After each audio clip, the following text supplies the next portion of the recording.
আমাদের দেশে রোহিঙ্গাদের আগমন শুরু হয় ৭৭ বছর আগে। বাংলাদেশের স্বার্থ রক্ষা করেই আমাদের প্রধানমন্ত্রী ভারত সফরে যাবেন। আচ্ছা, আমাদের কি ঠেকা পড়ছে ভারতের ওইদিকে আমরা ঝামেলা তৈরি করব? এইটাও একটা মুসলিম সামরিক জোট। আমরা মুসলিম ন্যাটো বলবো না।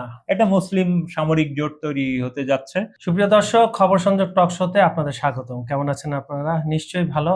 আমরাও ভালো আছি। আপনাদের সঙ্গে রয়েছি আমি কাজল হায়দার, আর আমার সঙ্গে আজকে স্টুডিওতে রয়েছেন সিনিয়র সাংবাদিক আহমদ আতিক। আতিক ভাই, খবর সংযোগ টক শো দেশ এবং দেশের বাইরে দর্শক শ্রোতা এবং আমাদের তরফ থেকে আজকের অনুষ্ঠানে আপনাকে স্বাগত জানাচ্ছি। দর্শক শ্রোতাদেরও স্বাগত।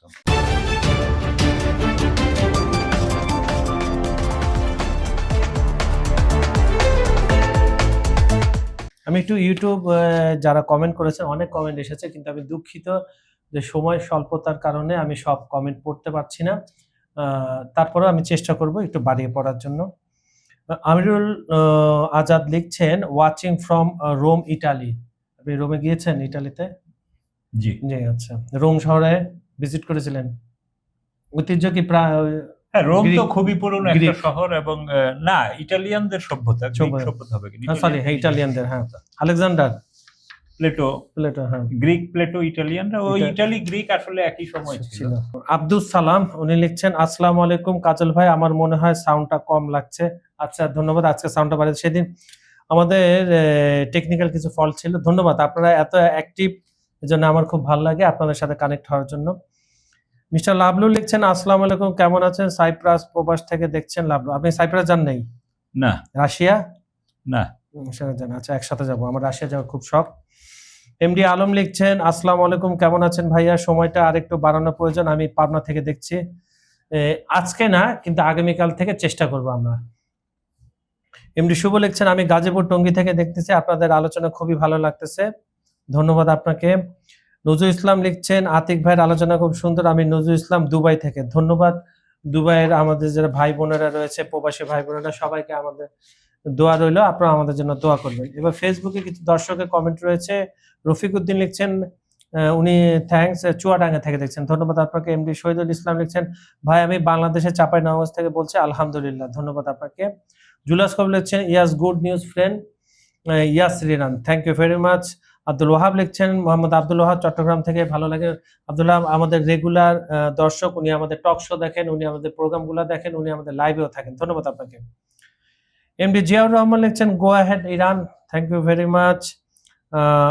ববিনা ফারহানা লিখছেন, I love Iran, so importantly Allah save Iran. Nasiruddin Ahmed, আচ্ছা, ওনার আইডি, ওনার নাম হচ্ছে নাসিরউদ্দিন আহমেদ। এমডি কামাল উদ্দিন লিখছেন, ইরানকে দোয়া করে, ধন্যবাদ। এমডি খোরশেদ আলম লিখছেন, বাংলাদেশের চট্টগ্রাম থেকে দেখছেন, ধন্যবাদ আপনাকে। আতিক ভাই, দর্শক শ্রোতাদের রেসপন্স অনেক, আমাদের দায়িত্ব বেড়ে গেল। এখন কি নিয়ে শুরু করবেন আজকে? আজকে যে আসলে কি নিয়ে শুরু করব, এটা একটা মুশকিলের ব্যাপার আছে, কারণ এইদিকে আরেকটা ব্যাপার আছে যে আজকে রোহিঙ্গাদের যে বাংলাদেশে আসছে তার আসলে 10 বছর পূর্ণ হলো। হ্যাঁ, তো আমাদের যে আজকে অক্সফামের সাথে একটা প্রোগ্রামে আমাদের পররাষ্ট্র প্রতিমন্ত্রী শামা ওবায়েদ উনি বলেছেন যে 10 বছর পূর্তি হয়েছে সর্বশেষ রোহিঙ্গা আগমনের, কিন্তু এটাকে আমরা 20 বছর হতে দেব না। এর আগে আমরা দেখছি ডক্টর মোহাম্মদ ইউনুসকে জাতিসংঘ মহাসচিব নিয়ে রোহিঙ্গাদের এখানে গিয়েছিলেন, বলছেন আগামী ঈদ আপনারা তাড়াতাড়ি করবেন। তো রোহিঙ্গা জনগোষ্ঠী আসলে কি করবে? একটা বাস্তুচ্যুত জনগোষ্ঠী, এবং আসলে আমাদের দেশে রোহিঙ্গাদের আগমন শুরু হয় ৭৭ বছর আগে।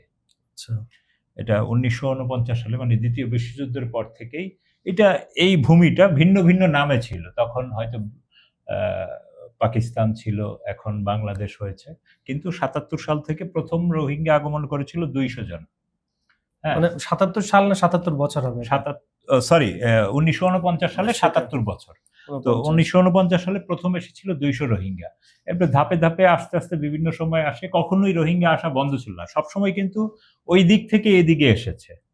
মানে রোহিঙ্গাদের কিন্তু দুইটা অঞ্চল আছে মিয়ানমারে, একটা হলো আরাকানের নর্থ আর একটা সাউথ। মিয়ানমারের সাউথ এলাকার রোহিঙ্গারা কোন রকম দেশে টিকে আছে, কিন্তু নর্থের যারা, তারা বিভিন্ন সময়, এই যে আমরা যে সালটা বললাম 1949 থেকে এই পর্যন্ত আসছে, সবচেয়ে বেশি আসলো এই 10 বছর আগে আর কি। তো এখন এইটাকে নানানজন নানানভাবে এবং বেসিক্যালি মিয়ানমারের ভিতরে 7টা অঞ্চল আছে। এই রোহিঙ্গাদের এই অঞ্চলটার নামটা ভুলে গেলাম। তো 7 অঞ্চলের যে জাতিগোষ্ঠীগুলা প্রত্যেকেরই নিজস্ব রাজনৈতিক দল আছে আলাদা, প্রত্যেকের সামরিক সংগঠন আছে, প্রত্যেকের থিঙ্ক ট্যাঙ্ক আছে, জনগণ তো আছেই, কিন্তু একমাত্র রোহিঙ্গাদেরই এটা নাই। এবং মূলত ওই 49 সালে কেন রোহিঙ্গারা এখানে আসলো, এর কারণ হলো এই যে আরাকান আর্মি বলি যে এখন আমরা মিয়ানমারে, এরা হলো আসলে এই এই যে আরাকানি জাতিগোষ্ঠী যেটা বুদ্ধিস্ট, তারা ছিল দ্বিতীয় বিশ্বযুদ্ধের সময় জাপানের পক্ষে, জি জি আর রোহিঙ্গারা ছিল ব্রিটিশদের পক্ষে। এই কারণেই তখন থেকেই ওই তারা রোহিঙ্গাদের সাথে একটা সংঘাত, এবং সেই সংঘাতটা আর কখনো থামেনি।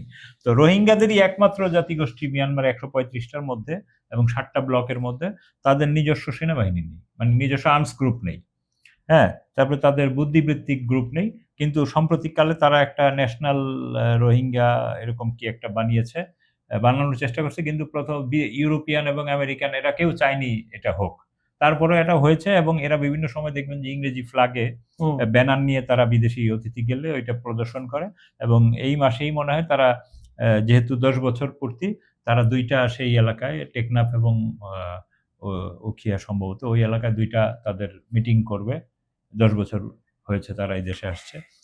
তো এদের মধ্যে আপনারা জানেন যে শিক্ষার হার খুব কম, কিন্তু আমাদের এই দেশে কিন্তু রোহিঙ্গাদেরকে নেগেটিভ ভাবে চিত্রায়িত করা হয়। আমাদেরকে বলা হয়তো, আজকে আমি ওখানে কাজ করে যারা বাংলাদেশ সরকারের পক্ষ থেকে একজনের সাথে আলাপে শুনলাম, উনি বলল যে এই জাতিগোষ্ঠীটা এখানে আসছে, আমরা বলছি কি এরা একদম সব বনভূমি বিদীর্ণ করে দিয়েছে। এখন যদি আপনি স্যাটেলাইট দিয়ে বা ওই যে ড্রোন দিয়ে ছবি তুলেন, দেখবেন সব সবুজ করে রাখছে।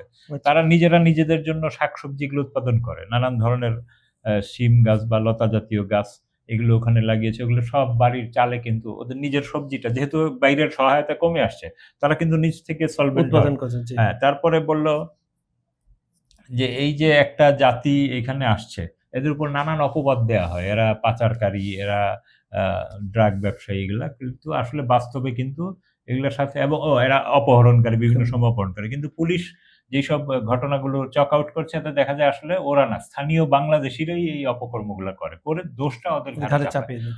হ্যাঁ, তো এই যে নেগেটিভিটি গুলো থেকে বেরিয়ে আসতে হবে। এবং আরেকটা জিনিস আমাদের একজন কর্মকর্তা বললেন, জাহাঙ্গীরনগর ইউনিভার্সিটির প্রফেসর সাহাব, যে আমরা কিন্তু এই জনগোষ্ঠীটাকে আপনি যদি তাদের মতো করে গড়ে উঠতে দেন, তাহলে কিন্তু এটা একটা সম্পদে পরিণত হবে। কিন্তু আমরা তাদের প্রতি ঠিক সেইভাবে মনোযোগী না, তাদেরকে ওইভাবে বিল্ড আপ করছি না।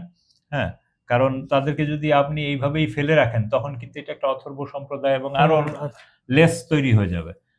আরো 2টা জিনিস একজন ওইখানে কাজ করে শিবিরে বলল, আপনি কি কখনো দেখেছেন কোন রোহিঙ্গা আপনার কাছে ভিক্ষা চেয়েছে? তারা কিন্তু কোনো ভিক্ষা চায় না আপনার কাছে। এবং এইটা আমি আমাদের সাংবাদিকদের যখন প্রথম আসছিল, সবাই বাংলাদেশের বিভিন্ন প্রান্ত থেকে ট্রাকে ট্রাক কাপড়-চোপড় নিয়ে যাচ্ছে। তো রোহিঙ্গারা কয়, এইসব আমরা কি ভিক্ষুক নাকি? পুরানা ছেঁড়া-টেরা কাপড়-চোপড় আমাদের দিয়েছে।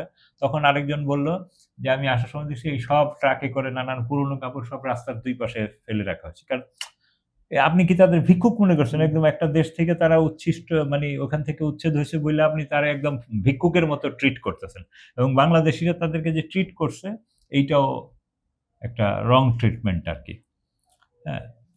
তো যাই হোক, এখন আরেকটা যেটা বলতেছিলাম, যে আমাদের পররাষ্ট্র মন্ত্রণালয়ের পৃথিবীর যে জায়গায়, যেহেতু এটা আপনার ৭৭ বছরের সমস্যা, আপনি তো সবসময় এখানে যে আমাদের সরকারি অফিস আছে, ওইখানে পররাষ্ট্র মন্ত্রণালয় যেহেতু এটা হ্যান্ডেল করতে হয় কূটনৈতিক আলোচনা, ওইখানে একজন পররাষ্ট্র মন্ত্রণালয়ের অফিসার সার্বক্ষণিক নিয়োগ থাকবে, যে রোহিঙ্গাদের ভাষাটা জানবে। হ্যাঁ, ওদের আপনি যখন একটা জাতির কালচার, কৃষ্টি এগুলো না বুঝবেন, তখন কিন্তু ওর পক্ষ হয়ে আপনি দুতিয়ালিও করতে পারবেন না। এবং সে মিয়ানমার স্পেশালিস্ট হবে। আমাদের ফরেন মিনিস্ট্রিতে এই ৭৭ বছরে একজন অফিসার এরকম আমরা তৈরি করি। অথচ পৃথিবীর অন্য সব দেশেই কিন্তু উদ্বাস্ত না, যেই অঞ্চলের জন্য আলাদা আলাদা ডিপ্লোমেট তৈরি করে। তো আমাদের এই ডিপ্লোমেট ৭৭ বছরে নাই, গত 10 বছরেও আমরা অন্তত বছর খানেক তো একটা লোকরে আপনি এখানে পোস্টিং দেখবেন, সে ওদের সমস্যাগুলো বুঝে, তারে আপনি অন্য জায়গায় পোস্টিং দেন পরবর্তীতে, কিন্তু আবার যখন জরুরি প্রয়োজন পড়বে তাহলে তো আপনি এখানে নিয়ে আসতে পারবেন। তো আমাদের পররাষ্ট্র মন্ত্রণালয় এই কাজটি করেনি। তাহলে তো ইউএন এর সাথে দেন দরবারটাও তো ভালোভাবে হবে। ইউএন সহ কিছু আন্তর্জাতিক এনজিও আছে, তারা এটাকে কেন্দ্র করে, এবং আমাদের ব্যবসা করে তো যেমন। সরকারের কিছু লোকজন আছে এইখান থেকে নানান ধরনের হ্যাঁ, অর্থনৈতিক এটা তো- সুবিধা দেওয়ার চেষ্টা করে, যার ফলে তারাও কখনো চায় না যে এটার সমস্যার সমাধান হোক। আবার ভারত এখানে কালাদান বন্দর নামে একটা বন্দরে ইনভেস্ট করছে, তারাও এখানে খুব বেশি এগুলা নিয়ে আগ্রহী না। কিন্তু চাইনিজদের এখানে কিন্তু বিশাল ব্যাপার আছে, কারণ চাইনিজরা কিন্তু উভয় পক্ষের সাথেই সংযুক্ত। হ্যাঁ, এই স্থানীয় যে আরাকান আর্মি, এদের সাথেও চাইনিজদের ভালো যোগাযোগ, আবার সরকারের সাথেও ভালো যোগাযোগ। আবার আরেকটা অদ্ভুত মজার ব্যাপার দেখেন, পাকিস্তানিদের যে কি জেএফ কি ফাইটার বলি আমরা, জি, খুব জি। আধুনিক, এই ফাইটার কিন্তু পাকিস্তান মিয়ানমারের কাছে বিক্রি করেছে। এই ফাইটার দিয়েই কিন্তু মিয়ানমারের আর্মি এই যে বিদ্রোহীদের উপর বোম্বিং টম্বিং করে। তাহলে দেখেন পাকিস্তানের সাথেও কিন্তু এদের ভালো যোগাযোগ আছে। তা আমাদের সরকার তো এইসব কূটনীতি কিন্তু যার যার সাথে যার যার ভালো সম্পর্ক, আলাদা এই আলাদা, হ্যাঁ। সম্পর্কগুলোর উপর বেস করে কিন্তু আপনার দুতিয়ালি যে ভাই তোমার সাথে যেহেতু তাদের ভালো সম্পর্ক, আমার এই সমস্যাটা একটু সমাধান করো। সমাধান এটা তো আমরা আমাদের প্রাত্যহিক জীবনেও করি, অথচ ডিপ্লোমেসিতে এই কাজগুলো আমরা করতেছি না। তো এগুলো তো আমাদের জন্য আসলে একটা নেগেটিভিটি। আচ্ছা, তো যাক, আমরা মিয়ানমার গেল, এরপরে আমরা আমাদের এই অঞ্চলের যে আরো বিষয়গুলো দেখব। যে একটা বিষয় আছে যে পাকিস্তানের যে সাবেক প্রধানমন্ত্রী ইমরান খান এবং আন্তর্জাতিক খ্যাতিসম্পন্ন ক্রিকেটার ইমরান খানকে আদালতের নির্দেশে হসপিটালে পাঠানো হয়েছিল ট্রিটমেন্ট করতে, কিন্তু পাকিস্তানে আসলে গণতন্ত্র বা আদালতের নির্দেশ এতটাই অমান্য করা হয় যে দ্রুত আবার তাকে একটু চেক আপ করিয়েই আবার আদালতের নির্দেশ অমান্য করা হয়েছে। মানে পাকিস্তান তো আসলে আদালত মানা হয় না খুব একটা। আর এদিকে আমাদের যে নতুন পররাষ্ট্র প্রতিমন্ত্রী হয়েছেন, কি যেন নাম, মাহদি, তো উনি বলেছেন যে আসলে বাংলাদেশ পররাষ্ট্র প্রতিমন্ত্রী দুইজন এখন, শামা ওবায়দ এবং উনি। তো উনি বলেছেন, শামা ওবায়দ যেটা বলেছেন যে 10 বছর থেকে 20 বছর হতে দেওয়া হবে না রোহিঙ্গাদের প্রত্যাবর্ষণ। দুই প্রতিমন্ত্রী দুই বিষয় বলেছেন। আর যিনি নতুন প্রতিমন্ত্রী উনি বলেছেন যে বাংলাদেশের স্বার্থ রক্ষা করেই আমাদের প্রধানমন্ত্রী ভারত সফরে যাবেন, এবং ভারতীয় পক্ষ থেকে গত 2-3 দিন যাবত একটা কেমন যেন ক্যামোফ্লাজ প্রেসিডেন্টের ওইখানে হঠাৎ করে বললো, আবার বাতিল করা হলো। আমাদের মিনিস্ট্রি থেকেও, পিআইবি থেকেও একটা ওয়েবসাইটে দিল, আবার এটা ডাউন করে দেওয়া হলো। পরে আবার এখন শোনা যাচ্ছে যে সেপ্টেম্বরেই প্রধানমন্ত্রী তারেক রহমান ভারত যাবেন। এইটা আবার আগে ভারতীয় পক্ষদের থেকে শোনা যাচ্ছিল যে জনগণকে ধোঁকা দেওয়ার জন্যই আমাদের রাজনৈতিক দলগুলো এই ধরনের কাজ করে। এখন এটা কি দেশের স্বার্থে হোক, আমাদের একটা ক্লিয়ার থাকা উচিত, কিন্তু মানুষের সাথে প্রতারণা করে তো এগুলো আসলে খুব একটা যৌক্তিকতা পাবে না। যাক, আমরা একটা স্বাভাবিক অবস্থায় ফিরে আসি, এইটাই হলো আমাদের। আমরা সবসময় চাই ভারতের সাথে একটা সুসম্পর্ক, তারাই চায় না। যেমন ভারতের তো বন্ধুসুলভ জিনিসগুলা ক্লিয়ার করতে হবে। আচ্ছা, আমাদের কি ঠেকা পড়ছে ভারতের ওইদিকে আমরা আমার ঝামেলা তৈরি করব? আমরা আমাদের নিয়ে আমাদের মতো থাকবো, এবং আমরা কার সাথে সম্পর্ক করব কি করব না এটা আমাদের সম্পূর্ণ নিজস্ব ব্যাপার। অথচ এই বিষয়টা নিয়ে কিন্তু ভারতীয়রা খুব দাদাগিরি করতে চায়। তো এইটা তো আমার স্বাধীন, আমি যদি স্বাধীন হই, আমার উপর কেন আরেকজন? আমার পররাষ্ট্রনীতি কার সাথে সম্পর্ক করব, ব্যবসা করবো, এটা আমার বিষয়। কিন্তু এই দিল্লিতে দেখেন আপনার যে ভারতীয় যে পররাষ্ট্র মন্ত্রণালয়ের মুখপাত্র জসওয়াল, উনি কিন্তু সংবাদ সম্মেলনে বলেছেন এই যে সৌদি আরব, পাকিস্তান, তুরস্ক যে একটা এক ধরনের, আমরা যেভাবে এটার সমালোচনা করি নানান ভাবে, হয়তো আমরা তাদের এই আচরণগুলো, অতীত আচরণগুলোর কারণে কিন্তু আমরা এগুলো বলি। এখন সামনে হয়তো তারা এটা কাটায় উঠতে পারবে, আমরা সমালোচনা করি যে এটা হয়তো মার্কিনীদেরই একটা বি ব্লক, কিন্তু সেইটাতেও কিন্তু বাংলাদেশকে তারা কাউন্ট করেছে যে বাংলাদেশ এই জোটে যোগ দিতে পারে। এতে জসওয়ালকে দিল্লি সাংবাদিক, তখন তারা বলে আমরা বাংলাদেশের এই বিষয়ে খুবই নজরদারি করছি। আরে বাংলাদেশ কি করবে না করবে এটা আপনি কেন নজরদারি করবেন? এটা আমি পররাষ্ট্র নীতিতে আমি কার সাথে যোগাযোগ করব, কার সাথে বাণিজ্য, কোথায় যাব, আমার ব্যাপার।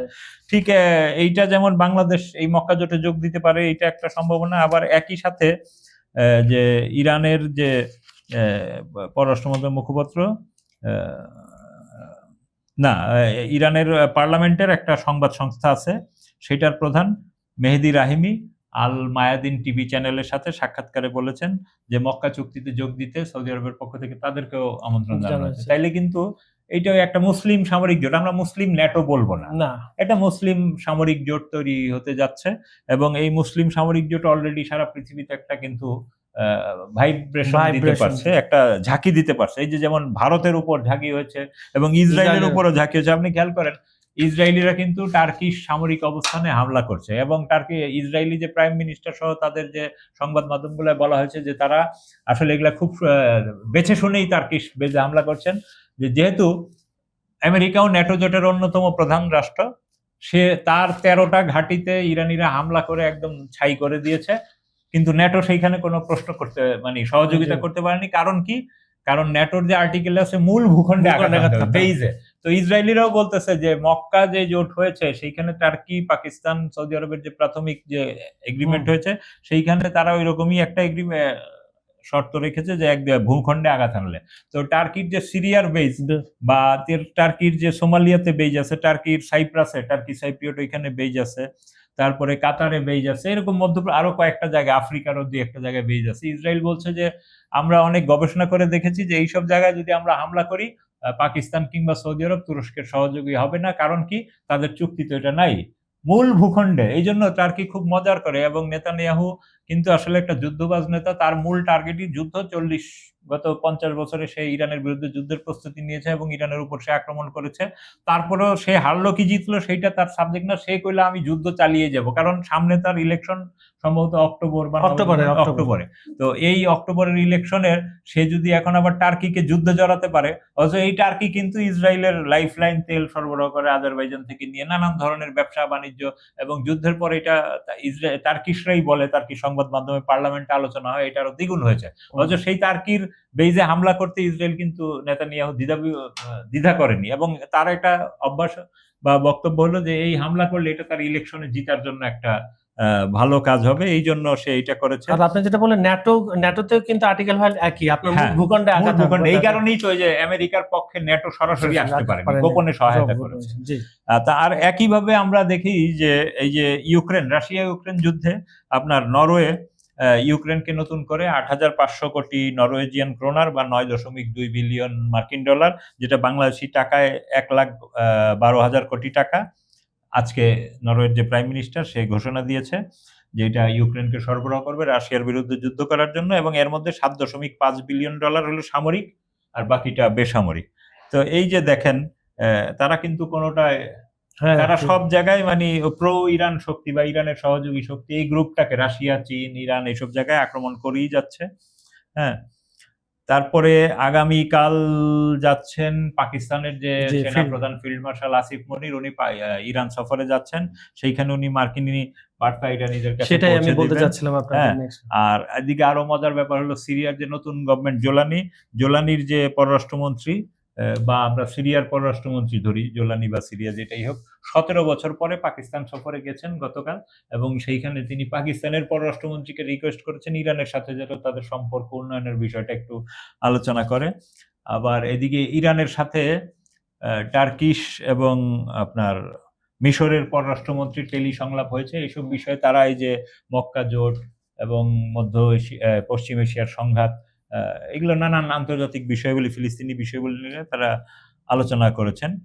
তো এখন দেখা যাক কি হয় এগুলো। এদিকে আপনার সিএনএন যে মার্কিন সংবাদ সংস্থা, তারাই কিন্তু বলেছে ইরানের মানে এই যে মার্কিন সরকার বলে যে ওইখান দিয়ে তারা 1 কোটি ব্যারেল তেল পায়, আর সিএনএন বলছে, মার্কিন সংবাদ মাধ্যম, যে ইরানের অনুমোদন প্রাপ্ত 2-1টি জাহাজ ছাড়া হরমুজ দিয়ে কার্যত জাহাজ চলাচল বন্ধ, এবং এর মধ্যে শুধু বাগদাদের অনুরোধে ইরান তাদের যে তেলবাহী জাহাজগুলো ওগুলোকে যাওয়ার বিশেষ অনুমতি দিয়েছে। কারণ আপনারা জানেন যে ইরানের সাথে বা ইরাকের সম্পর্ক এখন খুবই ভালো ইতিহাসের। ইরানের যে রাহাবার তার জানাজা হয়েছে ইরাকে, এর মানে বুঝাই যাচ্ছে দুইটা আসলে এক জাতিতে রূপান্তর হওয়ার একটা অবস্থায় আছে। তো এগুলো কিন্তু একটা ডেভেলপমেন্ট। আর এইদিকে জার্মান যে পররাষ্ট্রমন্ত্রী, উনি কিন্তু এই যে ইসরায়েলের যে যুদ্ধমন্ত্রী বেন গাভির, তিনি জার্মানিকে নিয়ে একটু কটূক্তি করেছেন এবং ফিলিস্তিনকে জড়িয়ে, যার ফলে উনি বলেছেন যে ইসরায়েলের বিরুদ্ধে নতুন নিষেধাজ্ঞা এখন একটি বিবেচনাযোগ্য বিকল্প।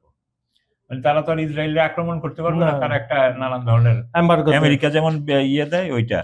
আর রাশিয়ান যে প্রধান মুফতি শেখ রাভিল আইনউদ্দিন, ইনি মুসলিম বিশ্বকে ঐক্যবদ্ধ করতে ইরানের প্রশংসা করেছেন, এবং ফিলিস্তিনের পক্ষে দাঁড়িয়ে তারা যে মানবতার পক্ষে যুদ্ধ করছে এটাকেও সুন্দর বলে দাবি করেছেন। আর ইরানের যে পররাষ্ট্র মন্ত্রণালয়ের আইন ও আন্তর্জাতিক বিষয়ক উপমন্ত্রী, হ্যাঁ, কাজেম গরিবাবাদী, ইনি বলেছেন ইউকে এবং ফ্রান্স ইসরায়েলের পক্ষে, এবং ইসরায়েলকে যেসব অস্ত্র সহযোগিতা করছে এইটা খুবই গর্হিত অপরাধ, এবং আমরা কিন্তু এটাকে খুবই নজরে রাখবো। আর ইসরায়েলের দুইজন প্রধান রাব্বি আছে, তার মধ্যে একজন রাব্বি ডেভিড ইউসেফ। তো উনি হলেন রাব্বিটা কি একটু দর্শকদের সব রাব্বি হলো রাব্বির সিস্টেমটা আমাদের দেশে তো ধরেন বাংলাদেশে 18 কোটি মানুষ বলি, 20 কোটি 25 কোটি, আমাদের কিন্তু কোনো একক নেতৃত্ব নেই। যেমন যারা চরমোনাইয়ের অনুসারী মুরিদ তাদের চিফ চরমোনাই পীর সাহেব, যারা আটরশির মুরিদ তাদের আটরশি, যারা এরকম অন্যান্য পীর সাহেব, মানে সারা দেশে এরকম শত শত মুসলিম নেতা।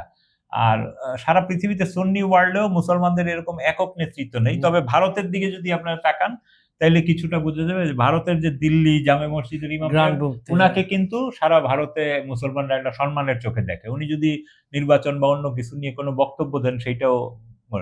আর কলকাতার যে নাখোদা মসজিদ, ওইটার যে খতিব সাহেব বা ইমাম সাহেব, ওনাদেরও একটা প্রভাব আছে পশ্চিম বাঙালি মুসলিম জনপদে। আর আমাদের সুন্নি ওয়ার্ল্ডে হলো আপনার মিশরের যে আল আজহারের গ্র্যান্ড মুফতি, উনাকে ধরা হয়। সাধারণ যারা সুন্নি মুসলমান, উনি কোনো ফতোয়া দিলে এটার প্রভাব পড়ে সারা দুনিয়ার আলেম সুন্নি আলেমদের মধ্যে। এছাড়া সৌদি আরবের যে মক্কার যে গ্র্যান্ড মুফতি, উনার প্রভাবটা থাকে ওহাবি যা সালাফি এইসব ধরনের, মানে একটু খুব উগ্রবাদী টাইপের মুসলমানদের ক্ষেত্রে। আর শিয়া মাযহাবে যদি দেখেন এইটা খুব কমন। শিয়া মাযহাবে যেমন সারা দুনিয়ায় শিয়াদের ধরেন বেশ কিছু গ্রুপ আছে, তার মধ্যে এখন যে ইরানের যিনি প্রধান রাহবার আয়াতুল্লাহ সাইদ আলী খামেনি, উনি হলেন ইসনা আশারি, মানে 12 জন ইমামকে যারা ফলো করে, মানে হযরত আলী থেকে ইমাম মাহদী আলাইহিস সালাম, যিনি যার জন্য আমরা অপেক্ষা করছি মুসলমানরা, এই 12 জনকে যারা মানে এদের ইমাম হলেন মুস্তাফা খামেনি। আবার যে আমাদের ইসমাইলিদের প্রধান নেতা, এই যে আমরা বলি এই যে আজিজ মোহাম্মদ ভাইরা যারা আর কি, তারা ইসমাইলিদের প্রধান নেতা, উনি থাকেন আবার যে আগা খান আর কি যাকে বলি আমরা, উনি ইউরোপে থাকেন, পৃথিবীর খুব ধনী লোক, এবং এরকম ইসমাইলিয়াদের গ্রুপটার নেতা উনি। আবার বরি বলে আমাদের পুরান ঢাকায় যে নবপুর বা এদিকে, এরা খুব ব্যবসায়িক সম্প্রদায় আর কি, এদেরকে আরবিতে বলে বোহরা, আরবি না ইন্ডিয়ান হিন্দিতে, আর পুরো নাম হলো দাউদানা বোহরা। তো এদের যিনি চিফ, ইনি আবার থাকেন আপনার তিউনিশিয়ায়, ওইদিকে আফ্রিকার দিকে আর কি। তো এদের প্রচুর এরকম মানে একটা বড় বড় গ্রুপ। তো ঠিক এই ইহুদি, সারা পৃথিবীতে যে ইহুদিদের 4-5টা গ্রুপ আছে, একটা কাব্বালা আছে, যেমন আমরা জানি যে আমাদের জনপ্রিয় সঙ্গীত শিল্পী পাশ্চাত্যের ম্যাডোনা কিন্তু কাব্বালা সম্প্রদায়ের ইহুদি। হ্যাঁ, তো সেই রকম এখনকার যে মূল ইসরায়েল ভূখণ্ডটা তারা দাবি করে এটা তাদের রাষ্ট্র। এই রাষ্ট্রে বেসিক আবার 2টা গ্রুপ, একটা কাব্বালা আর একটা হলো আপনার এই যে সেফারদি। তো এই সেফারদি সম্প্রদায়ের নেতা হলেন এই যে রাব্বি ডেভিড ইউসেফ। তো ইনি যেটা দাবি করেছেন যে ফিলিস্তিনের মিশর সংলগ্ন অঞ্চল কিংবা পশ্চিম তীর, এইসব কোনো ফিলিস্তিন নামে কোনো ভূখণ্ড ছিল না, কোনো জাতি ছিল না, ইতিহাসেও এদের অস্তিত্ব নেই, ভবিষ্যতেও এদের অস্তিত্ব থাকবে না, আমরা এগুলো পুরোটা দখল করে নিব। তো এই যে দেখেন ইসরায়েলের নেতানিয়াহু কিন্তু তার পক্ষে ধর্মীয় একটা নেতাকেও নিয়ে আসতে পারছে, এইটাই তার রাজনীতি আর কি। হ্যাঁ, তার মানে এই যে এই লোকের এইসব কথাবার্তা, এটা কিন্তু একটা যুদ্ধের ইঙ্গিত তৈরি করে আর কি। তো আরো তারা যেন আরো যুদ্ধ চালিয়ে যেতে পারে এগুলো। আচ্ছা, এর মধ্যে আপনি দেখবেন যে মানে আসলে যুদ্ধ কিন্তু এক ধরনের মানে চারদিকে বিস্তার হচ্ছে। একদিকে যে ইরানের যে পররাষ্ট্র মন্ত্রণালয়ের একজন মুখপাত্র, উনি বলেছেন যে মার্কিন যুক্তরাষ্ট্র কিন্তু সারা পৃথিবীতে পরমাণু ভয়াবহতা তৈরি করছে। কারণ কি, সবাই নিরাপত্তা সংকট থেকে এখন অনেক ছোট ছোট রাষ্ট্র তারা গোপনে পরমাণু গবেষণা চালিয়ে যাচ্ছে এবং পরমাণু কেন্দ্র তৈরির চেষ্টা করবে। তার মানে ভবিষ্যৎ পৃথিবী কিন্তু আরো বেশি ভয়াবহতার দিকে। এবং একই সাথে তিনি সতর্ক করেছেন যে মার্কিন যুক্তরাষ্ট্র কিন্তু মহাকাশেও প্রবলেম তৈরি করছে, কারণ মহাকাশেও তারা নানান ধরনের যুদ্ধাস্ত্র এবং স্যাটেলাইট, মানে মহাকাশ যুদ্ধের একটা অবস্থাকে এগিয়ে নিয়ে আসছে, যেটা পৃথিবীতে কখনো হয়নি। তো মহাকাশ যুদ্ধের এই পর্যায়ে ধরেন আপনার রাশিয়ানদের ওইখানে মহাকাশে ব্যাপক সামরিক উপস্থিতি আছে, মার্কিনীদের আছে, চাইনিজদেরও আছে, তারপরে ফরাসি ব্রিটিশদের স্বল্প মাত্রায়, এবং ইরানিরাও এখন মহাকাশে কিন্তু ব্যাপক মাত্রায়, এটা কিন্তু অনেকে জানে। আমি 30 সেকেন্ড একটা আপনার কথা বলি। ছোটবেলায় আমি মানে যতবারই আপনারা যে শেষ জামানার কথা শুনেছি, যুদ্ধ হবে তলোয়ার দিয়ে ঘোড়া দিয়ে। এখন যখন আস্তে আস্তে এই পর্যায়ে আসলাম, এখন বোঝা যাচ্ছে ধরুন স্যাটেলাইট, আপনি কথা বললেন স্যাটেলাইটে তাদের বিভিন্ন ধরনের মারণাস্ত্র আছে। স্যাটেলাইট যদি অন্ধ হয়ে যায়, আপনার কিন্তু এই ইকুইপমেন্ট কোনো কাজে আসবে না। এবং আস্তে আস্তে এগুলো ডেস্ট্রয় হওয়ার পর আবার সে তলোয়ার, তীর, ধনুক ওই পর্যায়ে আস্তে আস্তে এগুলো ধরেন আমাদের বাংলাদেশে ইমাম মাহদী ইসলামকে নিয়ে প্রথম একটা বই লিখেন, উনি হলেন দৈনিক ইনকিলাবে ছিলেন, নামটা মনে করতে পারছেন, উনি মারা গেছেন, উনি প্রথম ইমাম মাহদী ইসলামকে নিয়ে বই লিখেন। তো এইসব বই আমাদের বিভিন্ন সুন্নি রেফারেন্স আছে যে এরকম তলোয়ার দিয়ে ঘোড়ায় দিয়ে যুদ্ধ হবে, আলোর হাওদায় করে জেরুজালেমে অবতরণ করবেন। কিন্তু এইটা আবার শিয়া বর্ণনার মতে আলোর হাওদা বলতে তারা বলেছে খুবই অত্যাধুনিক বিমানে করে উনি অবতরণ করবেন। এগুলো ব্যাখ্যার কিছু পার্থক্য আছে, যাক সেটা যাই হোক। এগুলো তো আসলে বিজ্ঞান, আমাদের সংস্কার, নানান অবস্থার পরিপ্রেক্ষিতে হবে। কিন্তু এই যে ইরান যুদ্ধের প্রেক্ষিতে কিন্তু ব্রিটিশ সংবাদ মাধ্যম দ্য টেলিগ্রাফ একটি তথ্য জানিয়েছে, সেটা ছিল ইরান সংশ্লিষ্ট হ্যাকারদের সাইবার হামলায় ব্রিটেনের একটি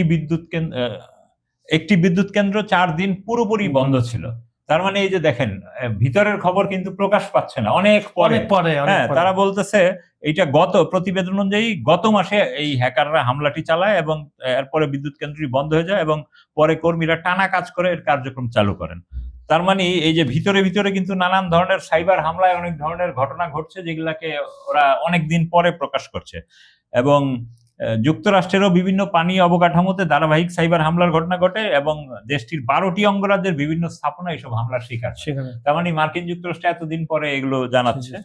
হ্যাঁ, আর এইদিকে এই যে যেহেতু এখন হরমুজ ইস্যু তো এখন স্বাভাবিকভাবে সারা পৃথিবীর জ্বালানির একটা ভয়াবহ সমস্যা, এর পরিপ্রেক্ষিতে ফরাসি প্রেসিডেন্ট ইমানুয়েল ম্যাক্রো তার আক্রমণে সৌদি যুবরাজ ফয়সাল উনি প্যারিস যাচ্ছেন আজকেই সম্ভবত, এবং এই সফরে এই হরমুজ প্রণালীর বিকল্প কিছু তৈরি করা যায় কিনা এই নিয়ে তারা দুইজন আলোচনা করবেন বলে এপি ফরাসি প্রেসিডেন্টের দফতরের ইয়েতে জানিয়েছে। এবং এই তেল পরিবহন মানে যেহেতু বিকল্প পথ এটা হলো সৌদি আরব, ওইখান থেকে একটা রেল লাইন তৈরি করবে, সেই রেল লাইনের ক্ষেত্রে কিভাবে সহযোগিতা করা যায় এগুলো আলোচনা হবে।